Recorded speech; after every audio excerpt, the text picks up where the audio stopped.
Hello বন্ধুরা, কেমন আছো তোমরা সবাই? আজকে আমি তোমাদের সঙ্গে চিংড়ি মাছের একটা রেসিপি শেয়ার করতে চলেছি। তো চলো রেসিপিটা শুরু করি। তো আমি এখানে সবার প্রথমে কড়াই বসিয়ে দিয়ে বেশ কিছুটা 4 টেবিল চামচ মতো আমি এখানে সর্ষের তেল দিয়ে দিলাম। তেলটা গরম হতে হতে আমি এখানে দিয়ে দিলাম গোটা জিরে আর তেজপাতা ফোড়ন। এই দুটো বেশ ভালো করে ভাজা হয়ে গেলে আমি এর মধ্যে এবার দিয়ে দেবো পেঁয়াজ কুচি। আমি এখানে দুটো মতো পেঁয়াজ ব্যবহার করেছি। তো পেঁয়াজ কুচিগুলোকে দিয়ে আমি খুব ভালো করে ভেজে নেব লাল করে। তো পেঁয়াজগুলোকে নাড়াচাড়া করে মোটামুটি 2-3 মিনিট মতো ভাজলেই কিন্তু পেঁয়াজগুলো লাল হয়ে ভাজা হয়ে যাবে। এবার আমি এখানে 4টে চেরা কাঁচা লঙ্কা আর একটা টমেটো কুচি দিয়ে দিলাম। দিয়ে এটাকেও আমি খুব ভালো করে ভেজে নেব তেলের সাথে। দিয়ে ভালো করে নেড়ে চেড়ে যাতে তেল নরম হয়ে যায়, যার জন্য আমি এখানে নুন ব্যবহার করে নিলাম।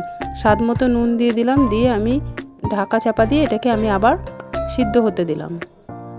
তো এখানে এটাকে বেশ ভালো করে নরম করে ভেজে নিতে হবে। হাতার পিছন দিয়ে আমি বেশ একটু ভেঙে ভেঙে দিচ্ছি যাতে এটা তেলের সাথে খুব ভালো করে মিশে যায়। খুব সহজ একটা রেসিপি, কিন্তু খেতে কিন্তু অসাধারণ হয়। তো আমার এখানে দেখো পেঁয়াজ টমেটোগুলো মোটামুটি এখানে কিন্তু মজে গেছে। এবার আমি ডেলিকার যে মশলাগুলো ওগুলো দিয়ে দেবো। হলুদ গুঁড়ো, লঙ্কার গুঁড়ো, জিরের গুঁড়ো আর একটু আদা বাটা দিয়ে আমি খুব ভালো করে এখানে এগুলোকে কষিয়ে নেব। আমি এটার কোনো রকম আলাদাভাবে নাম দিইনি। তোমাদের যদি রেসিপিটা ভালো লাগে তো তোমরাই একটা নাম দিয়ে দিও।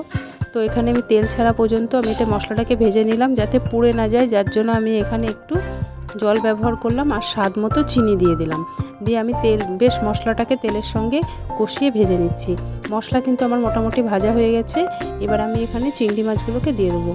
আমি এখানে 350 মতো চিংড়ি মাছ, খুব বড় সাইজের না, যেগুলো আমরা সাধারণত পটল বা এঁচোড়ে ব্যবহার করি, ওই চিংড়ি মাছই ভালো করে খোসা মাথা ছাড়িয়ে ফেলে দিয়ে আমি ভালো করে ধুয়ে নুন হলুদ মাখিয়ে রেখেছিলাম 10 মিনিট মতো। তো ওই মাছগুলোকে আমি এর মধ্যে দিয়ে দিলাম। দিয়ে বেশ ভালো করে আমি মশলার সাথে মাছগুলোকে কষিয়ে নেব। 5-7 মিনিট মতো কষা হয়ে গেলে এবার আমি এখানে হাফ কাপ মতো নারকেলের দুধ দিয়ে দিলাম। যদি নারকেলের দুধ না থাকে সেক্ষেত্রে কিন্তু আমি গরুর দুধও অনেক সময় ব্যবহার করে থাকি। আর সামান্য হাফ কাপ মতো আমি এখানে জল দিয়ে দিলাম। জল দিয়ে এবার আমি খুব ভালো করে চিংড়ি মাছটাকে কড়াইয়ের সাথে মাখিয়ে নেব। মিশিয়ে নিয়ে এবার আমি ওপর থেকে একটু গরম মশলা দিয়ে দিলাম। গরম মশলা দিয়ে ঢাকা দিয়ে এবার আমি ওপর থেকে একটু সর্ষের তেল দিয়ে দিলাম। আমার রান্না কিন্তু অলমোস্ট রেডি হয়ে গেছে। খুব সহজ একটা রেসিপি, খেতেও অসাধারণ হয়। তোমাদের যদি ভালো লাগে অবশ্যই বাড়িতে একবার ট্রাই করো, দেখবে খুব ভালো লাগবে। ভিডিওটা ভালো লাগলে অবশ্যই একটা লাইক কমেন্ট শেয়ার করে দিও।